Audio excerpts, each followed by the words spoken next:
you in a minute. Cartwright, no! Room 14, Sheriff. Open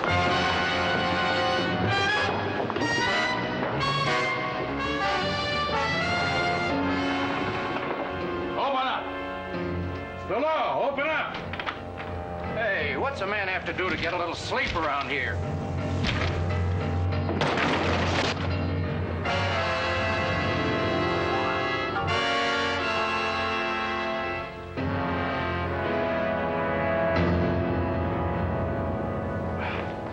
Candy, what are you doing here? Hoss, what happened? I don't know. Hoss, what happened? I don't know. Nobody asked you in here. Get out. Get out. I'm trying to help. In the hall.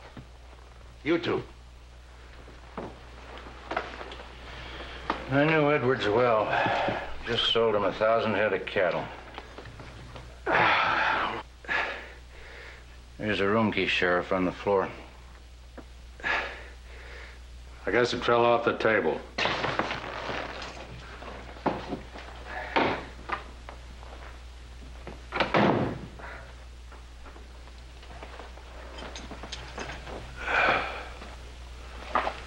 All right, mister. Why'd you do it? Do what? What's going on? I'll tell you what's going on. You're going to jail. You're going to stand trial for first-degree murder, and then you'll hang.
Terrible thing. Just terrible.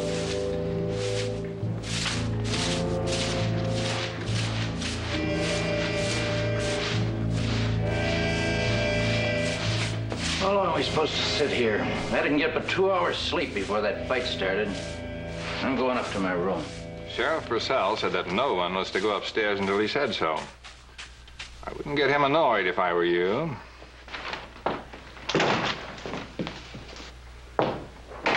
Where do you think you're going? Upstairs to bed.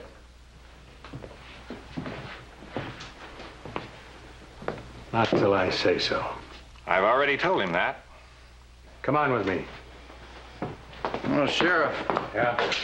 any objection if I go over to the livery stable and bed down on some nice clean straw? Why, no. Not if you can fight your way past my deputy outside.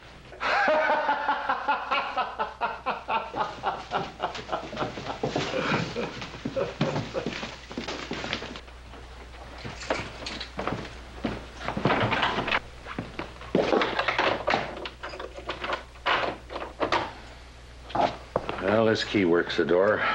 What I want to know is how many others will do the same thing.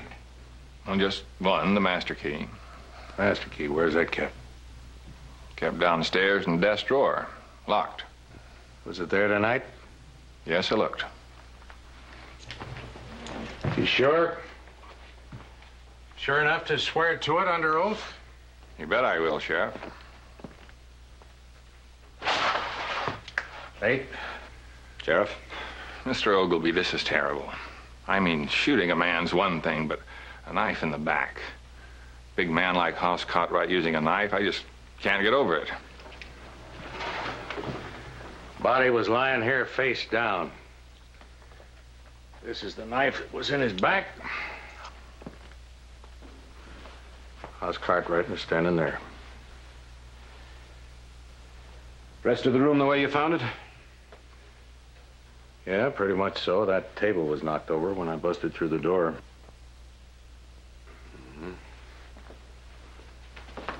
A window locks a mouse could bust.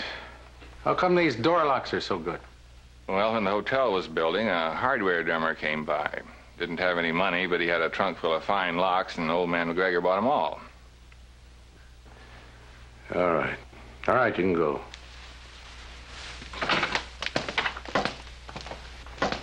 What were you saying about locks?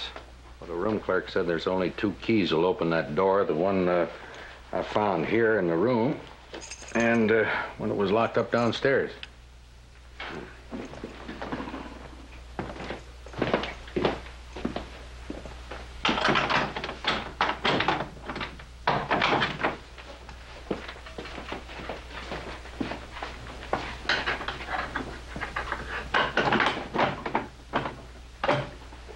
Well, looks like the clerk was right. Yes, and I'll be interested in Cartwright's explanation of this. This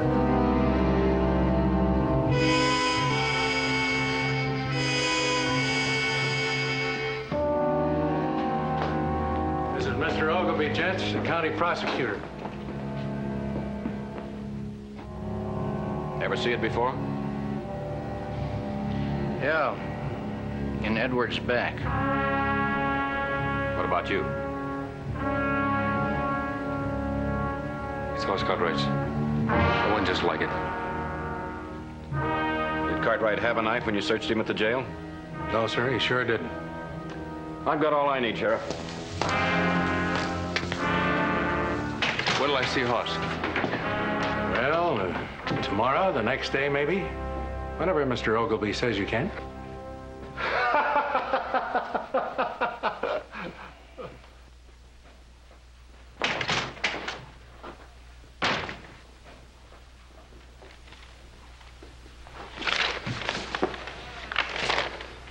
I need a room.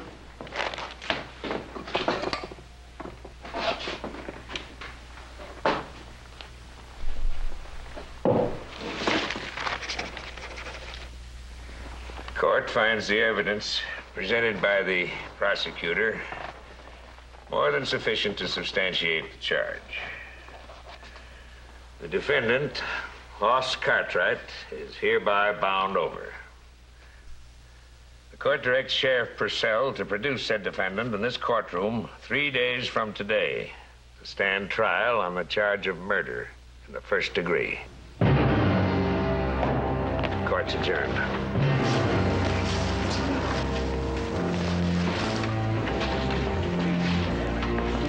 I'm sorry, Cartwright, but that's all I can do for you.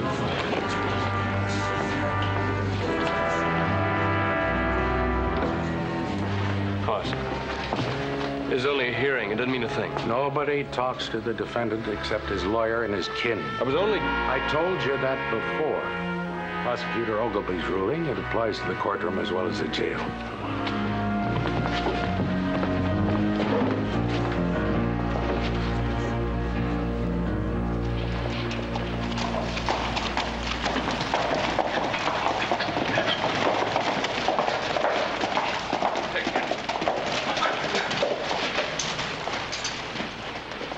Never been so glad to see anybody in my whole life. How's Ross? He's not hurt or anything, but things are about as bad as they can get. Where's the jailhouse? This way. Have you seen him? The sheriff wouldn't let me in. He won't let anybody in except his family and that lawyer. What lawyer? Court appointed. He quit. What? It's good riddance. He didn't spend more than 3 minutes in the jail with Hoss. The hearing, he didn't open his mouth. I tried to get him another one. There's not a lawyer in this town wants anything to do with the case.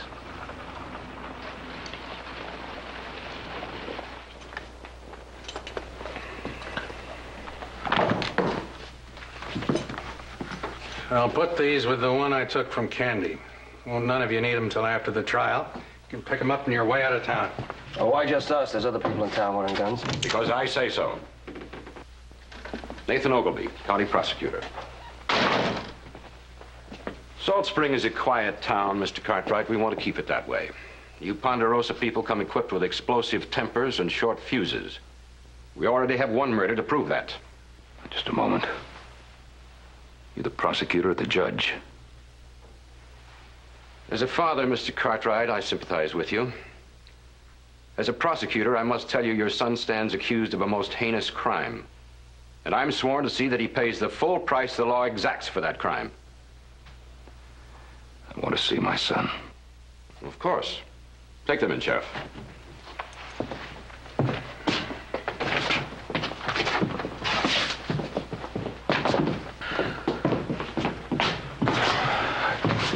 Got here as soon as we could. We changed horses 3 times while you pawn road. You think you worked for the Pony Express? Hoss, tell us what happened. I wish I knew. I mean, I don't really know. You see, it all started, boy. I sold this fella Edwards 1,000 head of steers, all on a handshake deal, just a plain handshake guarantee, while you were in San Francisco.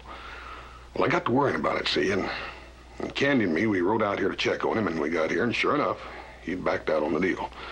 He decided to buy from Mort Becker at $1 a head cheaper. So I went to him and tried to get him to pay me the $2,000 earnest money that he'd guaranteed me on a handshake to start the drive. He wouldn't do it. Tried to throw me out of his room, and we got into a scuffle. And sometime during the scuffle, he or somebody hit me over the head, and I don't remember what happened after that. God blame it, I just don't know.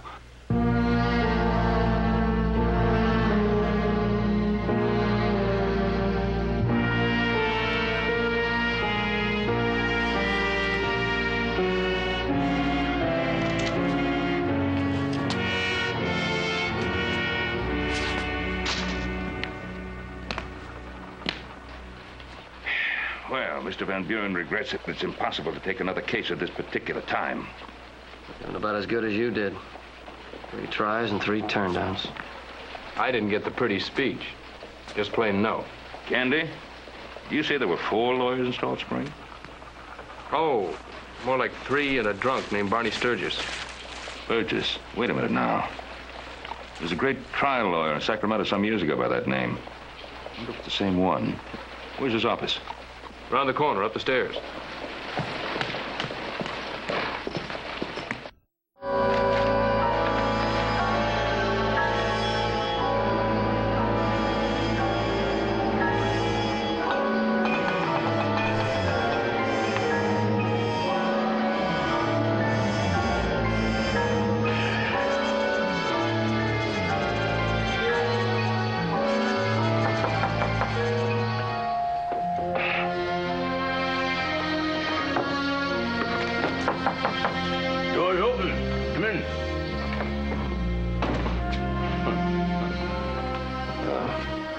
Sturgis? Yeah?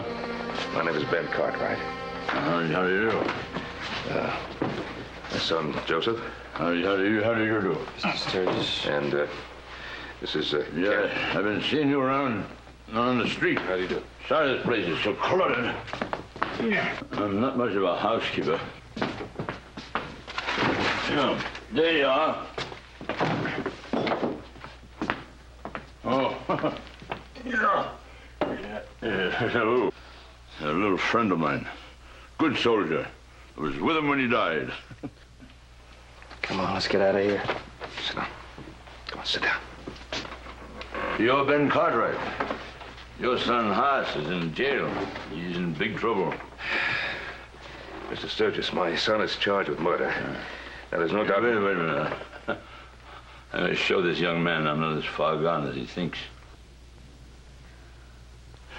I value my privacy, and I sit in saloons alone, but I listen. I hear what's going on. And you're trying to hire a lawyer, but they're all too busy. The truth is, nobody wants to buck Nate Ogilvy. It ain't smart. Not if you want to make a living in the law business in this town. Is that how you feel about it? Oh, it doesn't make any difference how I feel. I'm not fool enough to think I could defend a murder charge. And sure, you're not fool enough to want to hire me. But even if you had a good lawyer, it wouldn't help much. What you need is a miracle. A miracle or not, my brother didn't do it. Your opinion. Unfortunately, the good people of Salt Springs have already tried and convicted him. Mr. Sturgis, we need legal help, and you're the only man available. Now, at least you could get a postponement. Won't do you any good. Well, even a clerk could get a postponement. All right, find a clerk. Leave me alone. You used to have a reputation as a fighter. I remember you in a murder case. Any case would be a challenge. Before this, now nobody would trust me to witness a signature, let alone go into a court. And I like it that way. Mr. Sturgis, my son needs your help. And you're going to have to help him. I could never make it. No, go away. Leave me alone. You'll make it. We'll see to it that you'll make it. We'll walk you around until you're stone sober, and you'll walk into that courtroom and you'll get that postponement. You don't know what you're asking. Yes, I do. There's got to be a shred of guts left in you. We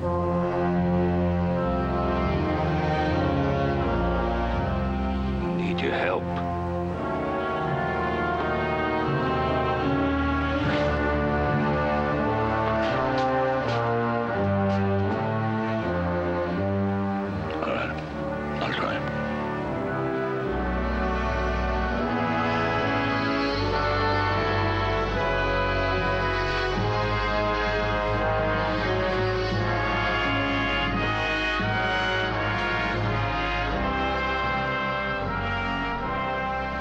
What was the fight about? I've told you 3 times already, Mr. Sturgis. Yeah, but I didn't hear you. Wait, you did tell me something about money, but I want to hear it again. Now, you and Candy rode in. Then, Candy took the horses to the livery stable, and you went into the hotel. That's right. I went in the hotel, I went straight to the clerk. I was just about to register when he told me that Mr. Edwards was up in room 14. So I went right on up there. You mad at him? You hunting for trouble? I told you already, Mr. Sturgis. Mr. Edwards owed me $2,000 earnest money that he was supposed to have paid when we went on the trail with the cattle. He didn't show. So you went on up to 14? That's right. I got up there and the door was open. He was in there having a drink with Mort Becker. I went in, I told Mr. Edwards I wanted the $2,000 and I wanted a contract for the rest of the money to be paid when we delivered the cattle. And he told me the deal was off. Is that why you killed Becker? I didn't kill him, confound it. How long are you gonna let this drunk keep it up? Well, he's doing better than he was. What are we going to do? Is the only lawyer we can get? Some lawyer has trouble remembering what he just heard. And now he finds his way to the courthouse. Well, there are times when he can't. You know, most times I feel sorry for people who hire old Bottle Barney. This time it don't make no difference. In over 20 years of law work, I never seen a more open and shut case. What made Becker mad? Well, I told Mr. Edwards that Becker didn't have 1,000 head of cattle. Didn't even have 500 unless they were stolen. How'd you know that? Well, less than a week ago, he was bumming meal money around Virginia City. Hey, you know, it's a good thing Ogilvy didn't hear you say that. How could Edwards give you $2,000 if he was broke? Dad, Barney, it wasn't Edwards that was broke, it was Becker. Oh, I didn't hear it right. Yes, Becker. It was Becker who left room 14, That's right. Can you tell me how much money Edwards had in his pocket? Be glad to, Mr. Cartwright.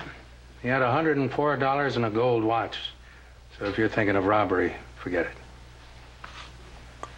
And he came at me with a chair, he missed, hit a table, and I took it away from him, or what was left of it. And about that time, I remembered this shadow coming over my shoulder, and somebody hit me over the head. The next thing I knew, I woke up and I was looking at Candy and the sheriff. Hit you on the head. Let me see. Well, it was the day before yesterday. It's already gone. Yeah. And it was your knife that they found in there. Yeah. And you haven't any idea how it got into Edwards' back. I told you I didn't know. All right, Barney. That'll be enough. Let's go. No, Pa. He was a little mixed up at first, but he's doing all right now. Somebody's gonna have to ask him questions anyhow. I'll see you in court.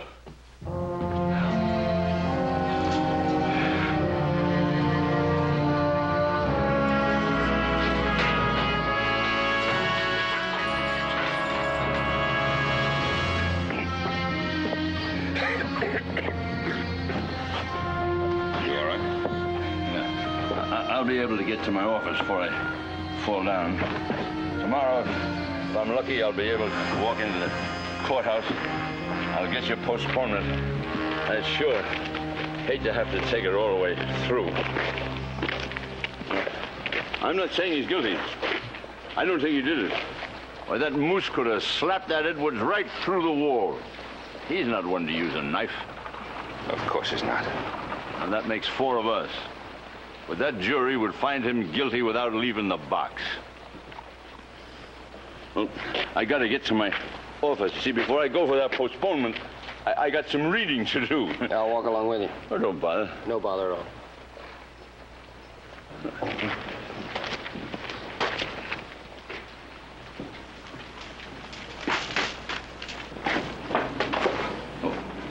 There's nothing up there but a lot of old law books and dust. On the corner there's a saloon. You can get a beer. I'll meet you there as soon as I track down those precedents that I'm looking for. We gotta nail this down tight. That old Judge Simpson he's a mean old goat. All right, see you in a little while.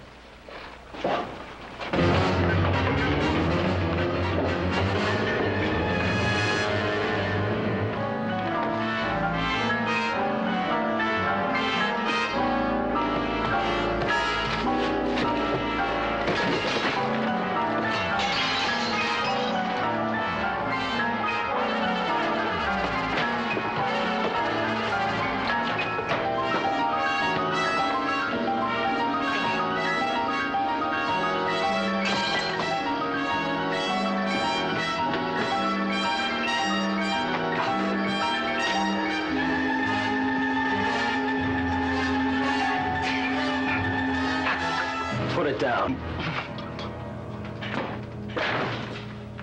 I said, put it down! I just want a little nip to nail me back together again. Oh, you're gonna drink. You're gonna drink, all right, black coffee. I'm gonna fill you full of it while you do that bookwork. And then after that, we're gonna walk again. I've done all the walking I'm gonna do. No, you're gonna walk. And we're gonna go to the hotel so we can keep an eye on you, because when you walk in that courtroom tomorrow, you're gonna be the soberest man in Salt Springs. Why don't you go away and leave me alone? I don't want this job. Look, we don't want you either, but we're stuck with you. Now, after you get that postponement tomorrow, you can do anything you want, but until then, you're gonna do what I say.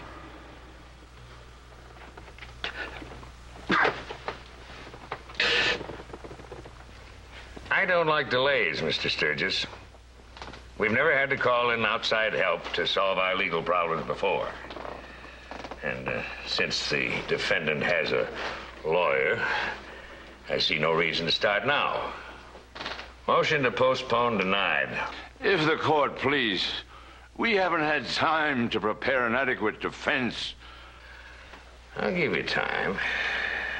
It's 10 o'clock now. This court is in recess until 1 p.m.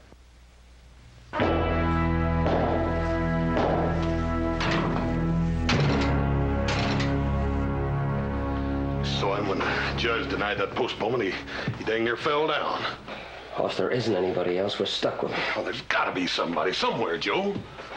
We telegraphed Charlie Haskell in Virginia City, and Pa's over talking to Van Buren right now.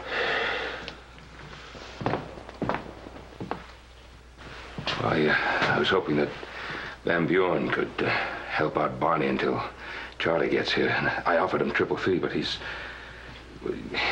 just too busy. Yeah. So that leaves Charlie, don't it? He'll get here as quick as he can. Yeah, it's a 3-day ride. He ain't the best horseman. Better not stop to pick many daisies. If it's a 3-day ride, your trial may be over. What worries me about Barney is that shaking this morning. Ain't no telling what he'll be doing this afternoon. No, don't worry about Barney. He'll make it. I'll see to it that he makes it hour by hour if necessary, but I promise you, he'll make it. Just till Charlie gets here. Yeah. If Charlie gets here.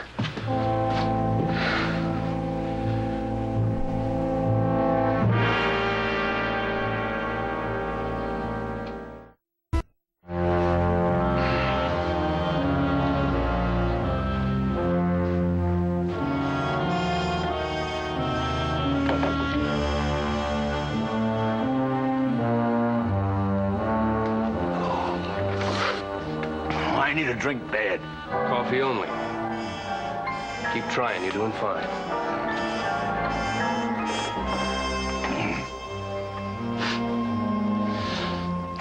The sheriff went into the murder room first. Then you, then Becca. That's right. What was Haas doing when the sheriff broke through the door? He was hanging on the end of the bed. And he asked me what was going on. Did he say anything about being slugged over the head from behind? No, but he looked dazed. Like a man just waking up. He was out on his feet cold for 3 or 4 minutes or lying on the floor. That's why he couldn't remember. Yeah, but you can't prove it. Bruises gone, his eyes clear as a summer day. Look, I don't know about you, but there are 3 of us who know that there was another man in that room. The one who slugged Hoss and killed Edwards. Yeah, I'm trying to believe that. But I keep asking myself who and why and mostly how. It takes a key to work that lock. And the key was inside with Haas and the corpse. Ogilvy's sitting there waiting for us. Any mention of a blow on the head of another man, we would get laughed out of court. Courthouse bell. Court will convene in 5 minutes.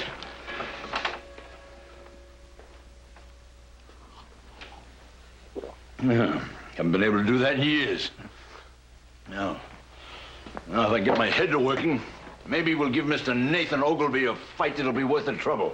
Bonnie, you gotta win this one. It's my son's life.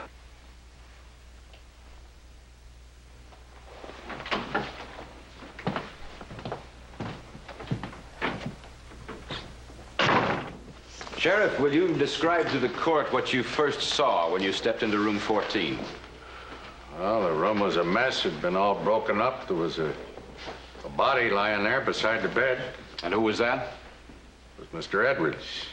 Been stabbed. The knife was still in his back. Where was the defendant? Oh, he was standing at the foot of the bed, about 4 feet from the body.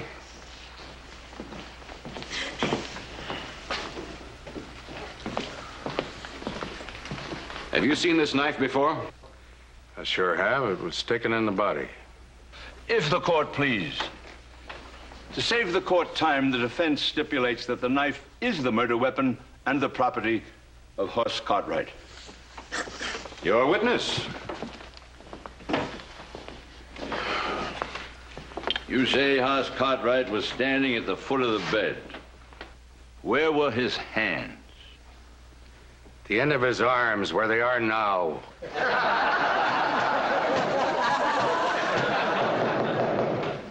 Was the defendant standing unsupported, or was he hanging on to the foot of the bed? He was holding on to the foot of the bed. Yeah.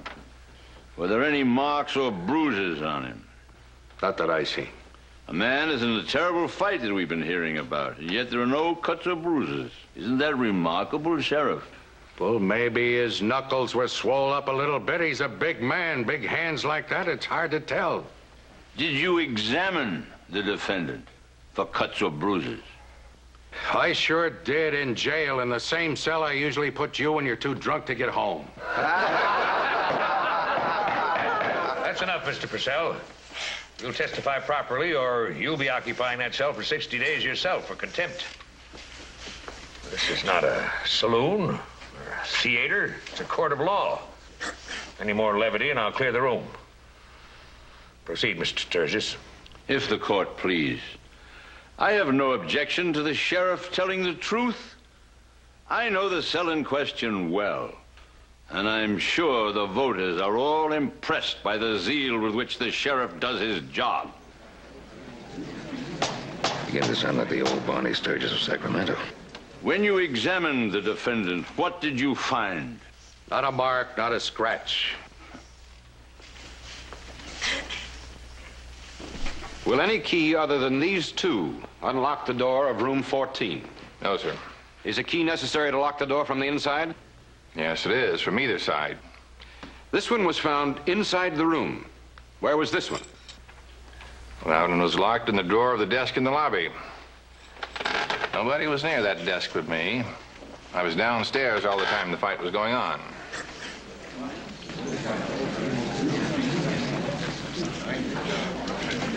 Your witness. We've heard a lot about the fine locks in your hotel. What happens if one of your guests wanders off with a key? I send the handyman after him. And suppose he manages to elude that handyman? Well, that hasn't happened except once in 10 years, and then we just replaced the lock. We have a dozen or so left in the basement.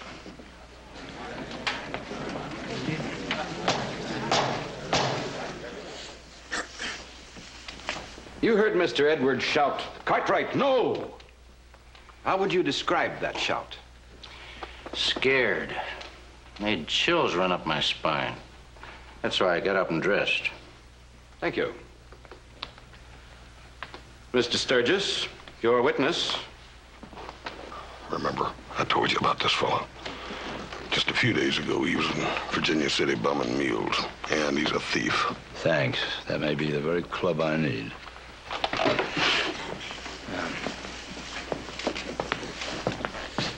You were doing business with Mr. Edwards, Mr. Becker? I sold him 1,000 head of cattle. So that when he was killed, you lost not only a friend, but the sale of a herd.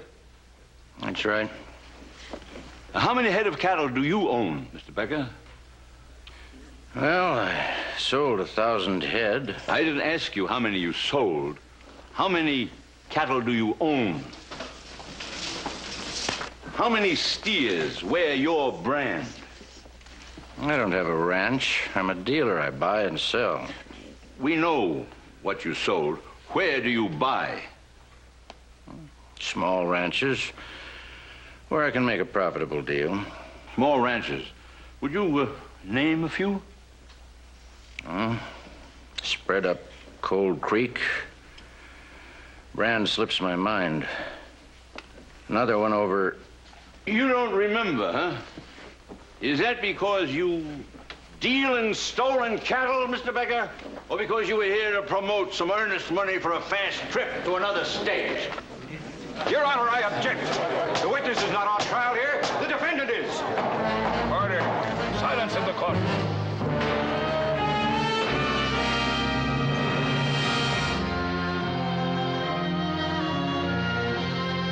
Wish I could have gone further with Becker. You got under the prosecutor's skin pretty good. Well, at least the jury heard that much. Yeah, but will they remember? That's the question. I'm missing something. Keeps nibbling at the back of my mind and then sliding away.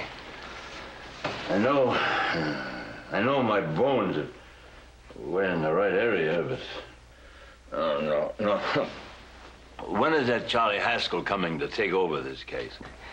He'll be along as soon as he can get here, but you're doing real good. You're doing a real good job. Now, you gotta keep on fighting. Yeah, well, there must be an answer somewhere. You get a good night's rest. And I'll see you in the morning, huh? Oh. Here's your key. Huh.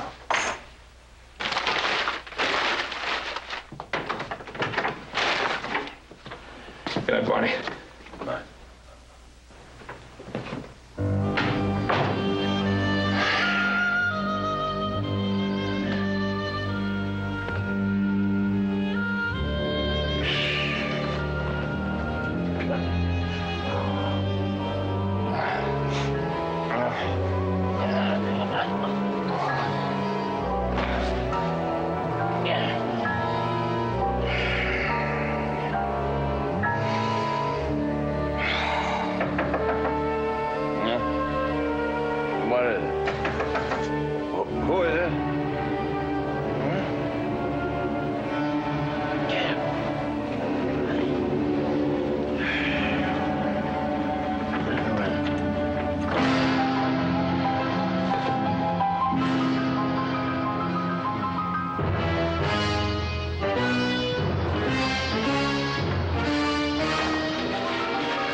Ben Conrad, wake up! Come in here!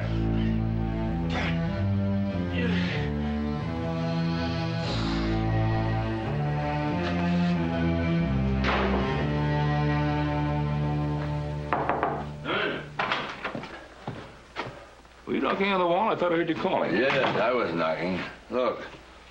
Presents from an unknown admirer. Or an elf, or a banshee. It was a knock on the door. Nobody there. Just that bottle at the foot of the door. The rest of it's in that glass there. Got sloshed out when I pounded on the wall for you. If you're not going to put that out of my sight, at least put it where I can't reach it. Or they want to start grabbing for it. You know, somebody wants me drunk. Falling down drunk. Try to make a jackass out of myself tomorrow in court. And that somebody's beginning to sweat.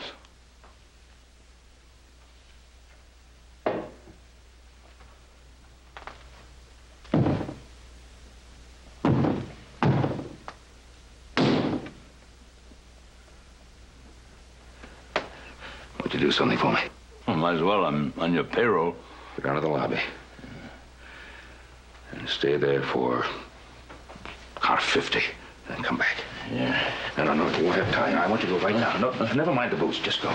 But, quickly. Okay.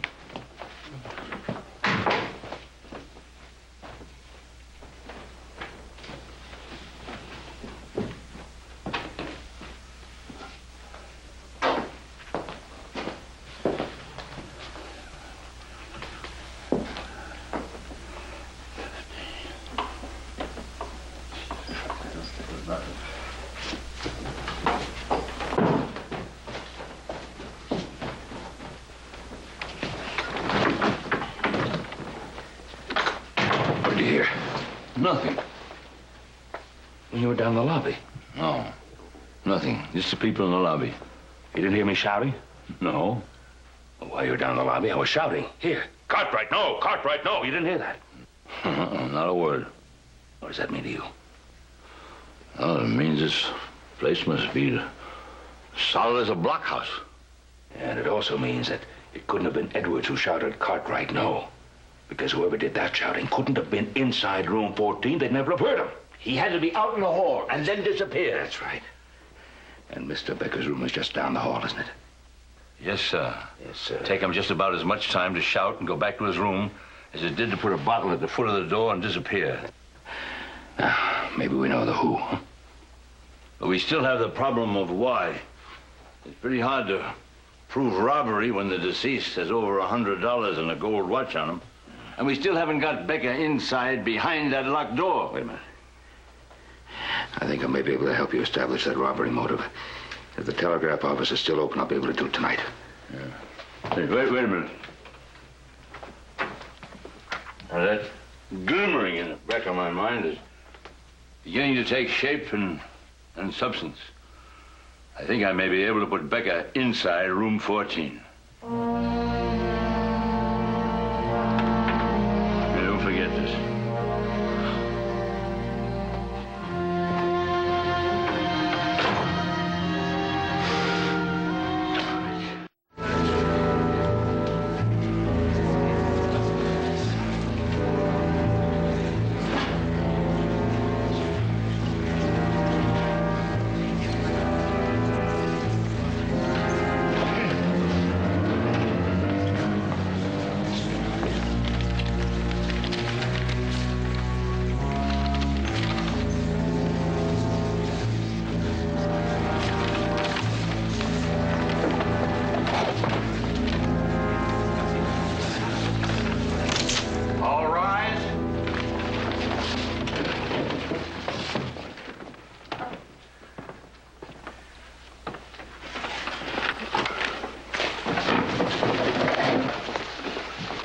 Court's in session.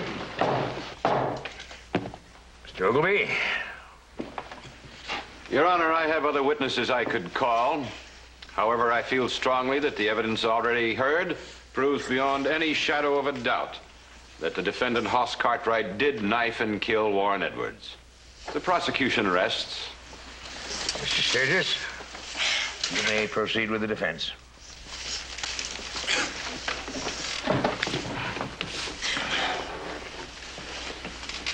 You know me, Bottle Barney.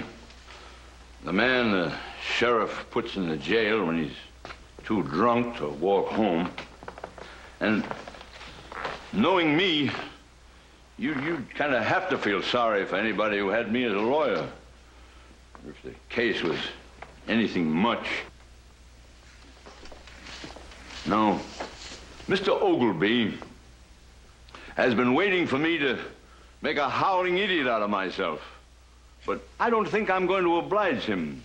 Not today. He's been having a fine time building a scaffold for my client. Why, enough to scare a man silly if he couldn't see that it was built of cobwebs.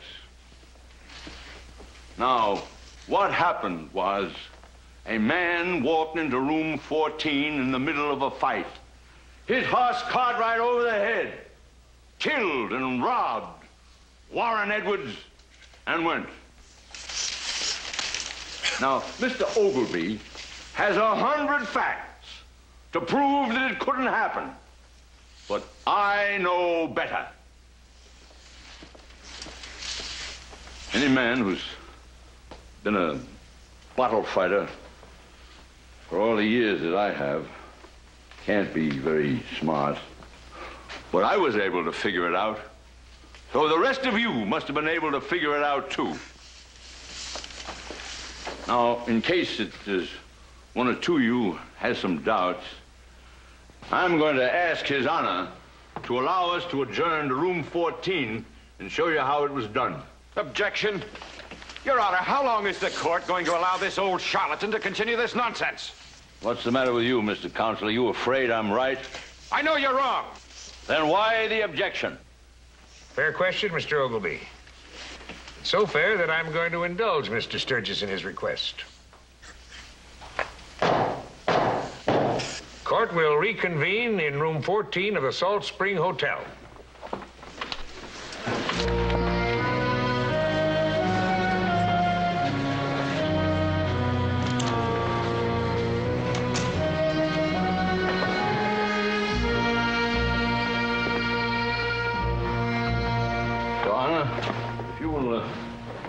Come over here, and Mr. Ogleby, right here. Yeah, that's comfortable? Fine. Mr. Becker, you were the first one in, so will you come in here, please? We need a corpse, and you're just about the right size, and you know how the body was, so if you would lie down on the floor there, as the body was, it'd be very helpful.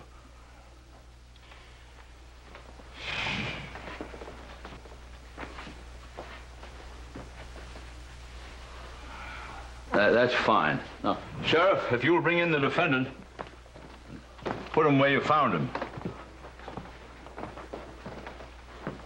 Now, if you would give me the key, please. Thank you. Oh, the table was turned over. And I don't think we need to bother with the broken chairs. Is everything the way it was when you found it, Mr. Ogleby? Yes, Counselor. Now, can we get this silly game over and go back to court? Very quickly, Mr. Ogleby. Now, Sheriff, if you'll come with me out in the hall. Now then, if you'll simulate breaking in the door. The key's out here. Yes, I know the key's out here, but you go on. Break in. Come on.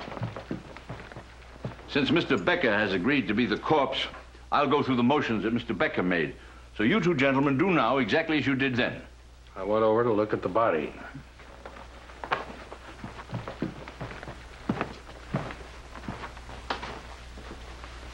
Becker, straighten up the table. Well, then I ordered Candy and Becker out of the room. Exactly as it happened then. How did Becker say it? There's the room key, Sheriff, on the floor.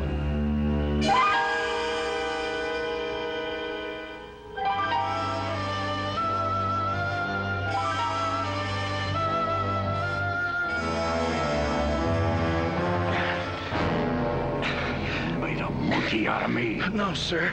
I really found that key on the floor. That walking whiskey bat's tricking you, Sheriff. He's trying to get me into trouble so he can get that horse Cartwright out. Your Honor, I have a telegraph here addressed to Ben Cartwright from Edwards' partner. It was delivered before court opened this morning. As you see, it states that Mr. Edwards was carrying $10,000 in cash. Now, since Mr. Edwards never paid Mr. Becker for that hypothetical 1,000 head of cattle, that money should still have been in Mr. Edwards' possession, along with that $104 in gold watch, but it was not. So if the money is not on Mr. Becker, I recommend that you search his room and baggage.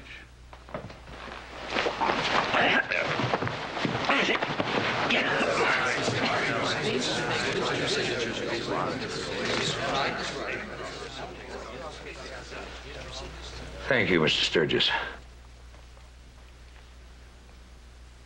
Sheriff, I want this man jailed immediately. Court will reconvene in the courtroom in 5 minutes.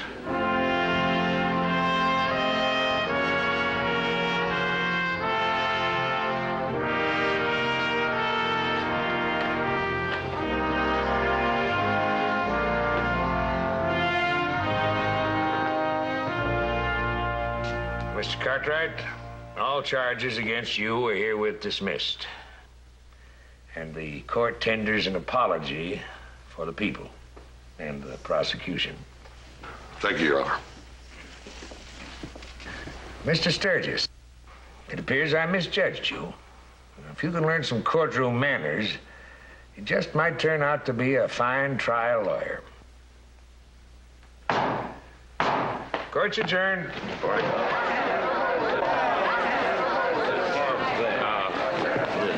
Congratulations, Barney. Congratulations. Barney, you did it. Not without your help.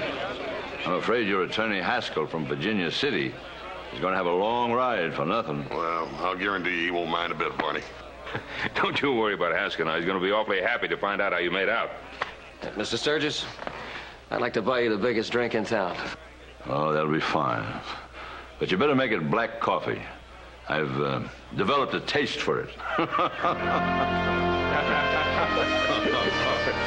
I'll take a drink.